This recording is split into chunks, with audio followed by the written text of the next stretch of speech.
Assalamu alaikum, soo dhawow waa macalin Abzi, kulan wanaagsan. Hi, I am teacher Abzi, nice to meet you. Welcome back to Somali with Abzi. Do you want to book one-on-one Somali class? Then definitely check in the description and book right now. Thanks. In the last lesson, we learned how to ask people, where are you from, which city or country do you live, and so many other important phrases in Somali. Today, we are going to learn how to use verb can in Somali. Asking people questions using verb can in Somali. For instance, you're going to say, can you help me? Can you eat? Can you say it again? And so many other useful phrases in Somali. Diyar ma tahay? Are you ready? I'm Bilono. Then let's begin. To say verb can in Somali, we use different ways depending on each helping pronoun you use. So let's learn all the other ways of helping pronouns in Somali using verb can. So the way we form sentences in English and in Somali is different. For example, if we're going to say in Somali, I can read, we would say, Waan aqrin karaa. It's like in English it's I can read.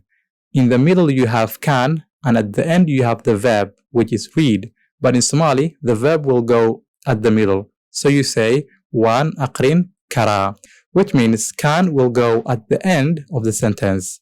So like, Waan aqrin karaa is literally like, I read can, but that's not the way in English. So that's a very good point to know. In Somali, the verb is in the middle, can is at the end. And we use at the beginning I, like the way English does. So, Waan aqrin karaa, I can read. Now let's learn all the other helping pronouns. Waad kartaa, waad kartiin, waad kartiin is for you all or you plural. Waan karnaa, waan karnaa, way karaan, way karaan, way kartaa, way kartaa, wuu karaa, wuu karaa. So that's how we use all the other helping pronouns with verb can in Somali. Let's try now saying I can read, you can read, we, they, he, until she. Waan aqrin karaa, waan aqrin karaa, waad aqrin kartaa, waad aqrin kartaa, waad aqrin kartiin, waad aqrin kartiin, waan aqrin karnaa, waan aqrin karnaa, way aqrin karaan, way aqrin karaan, way aqrin kartaa, way aqrin kartaa, wuu aqrin karaa, wuu aqrin karaa. So please remember, in Somali language there are pronouns like aniga, adiga, idinka, and also there are helping pronouns which I only mentioned in this lesson.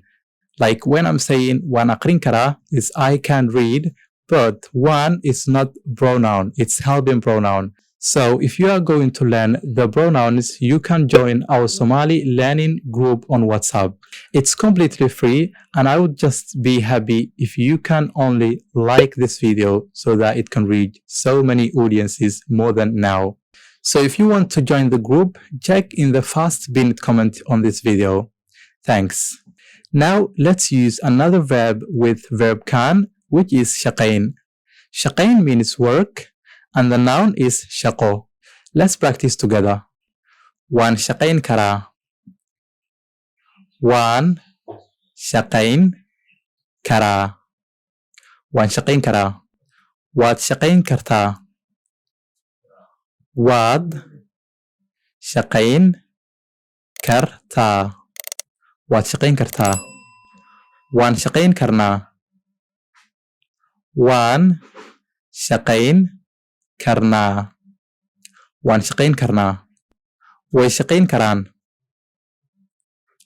way shaqayn karaan way shaqayn karaan way shaqayn kartaa way shaqayn kartaa way shaqayn kartaa wuu shaqayn karaa wuu shaqayn karaa wuu shaqayn karaa. So it's very important to know instead of using way for they, like way shaqayn karaan, they can work, you can use two people names. You can say Abdi iyo Hassan. Iyo means and, if you didn't know that. Abdi iyo Hassan. Abdi and Hassan way shaqayn karaan. They can work. So the very good important point to know that is in Somali we say way, which means the helping pronoun, even if you use two nouns. Like in English, you say Abdi and Hassan can work. You don't need to say Abdi and Hassan, they can work. So that's the point in Somali. You have to use they, which is our helping pronoun. You have to use that. It's like in Somali, you saying Abdi and Hassan, they can work. That's how we say in Somali. Abdi iyo Hassan way shaqayn karaan. You can't skip way. That means you can't say Abdi iyo Hassan shaqayn karaan. That's not correct. So you have to use way if you use two names or two nouns before that. So that's the same rule as when you use he and she. So we say way shaqayn kartaa, she can work. Wuu shaqayn karaa, he can work. Instead of that, you can use one name. Like I can say Abdi wuu shaqayn karaa, Abdi can work. Or I can say Aisha way shaqayn kartaa, Aisha can work. Now let's use the verb help in Somali, which we say aawin. So the verb is aawin and the noun is aawi. So to make this sentence more sense, we're going to use after aawin a noun.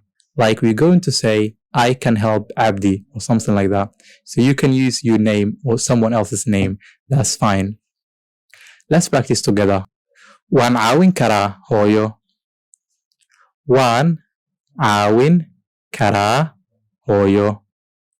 Waan caawin karaa hooyo. Waad caawin kartaa hooyo. Waad caawin kartaa hooyo. Waan caawin karnaa hooyo. Waan caawin karnaa hooyo. Waan caawin karnaa hooyo. Way caawin karaan hooyo.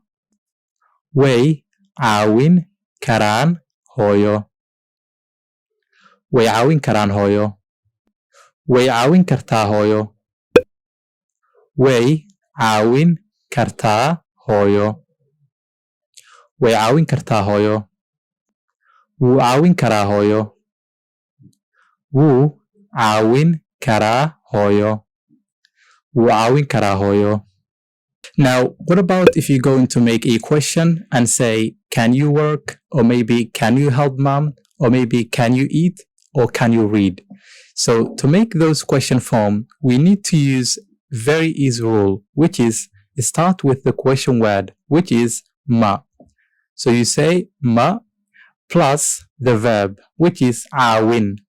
Ma'aawin, and you is kartaa, right? So we say ma'aawin kartaa and the noun, which is hooyo. Ma'aawin kartaa hooyo. So the response is easy. So in Somali, we always use the shortest answer which is possible. So we say only ha, or we say maya. Or you can say also waan caawin karaa, which is I can help. If you cannot help, or maybe you're going to make the negative answer, you say macaawin kari. Or sometimes you may hear macaawin karo. So let's make some sentences so that you understand it very well. Ma shaqayn kartaa. Ma shaqayn kartaa. Ma shaqayn kartaa. Ha. Waan shaqayn karaa. Ha, waan shaqayn karaa. Ma caawin kartaa Abdi. Ma caawin kartaa Abdi. Ma caawin kartaa Abdi. Maya, ma caawin kari. Maya, ma caawin kari. Ma aqrin kartaa Somali. Ma aqrin kartaa Somali. Ma aqrin kartaa Somali. Ha, waan aqrin karaa. Ha, waan aqrin karaa. ma cuni kartaa bariis ma cuni kartaa bariis ma cuni kartaa bariis haa waan cuni karaa haa waan cuni karaa ma i caawin kartaa ma i caawin kartaa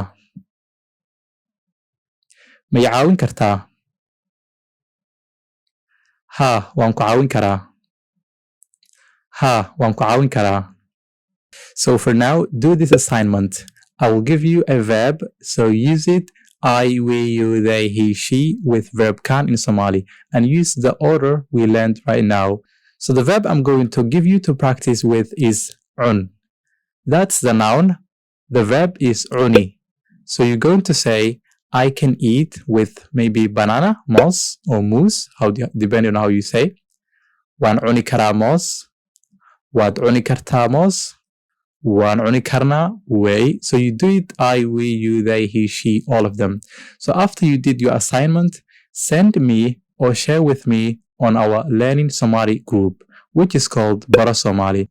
If you didn't join yet, go to the first pinned comment and join right now. Now, do you know talking about family member names and most useful phrases in Somali? Then I'll teach you that interesting topic in the next lesson. Waan is arkaynaa casharka dambe. See you in the next lesson. Nabadgelyo. Bye. I'm still here because I want you to like this video so that it can reach many people. Bye.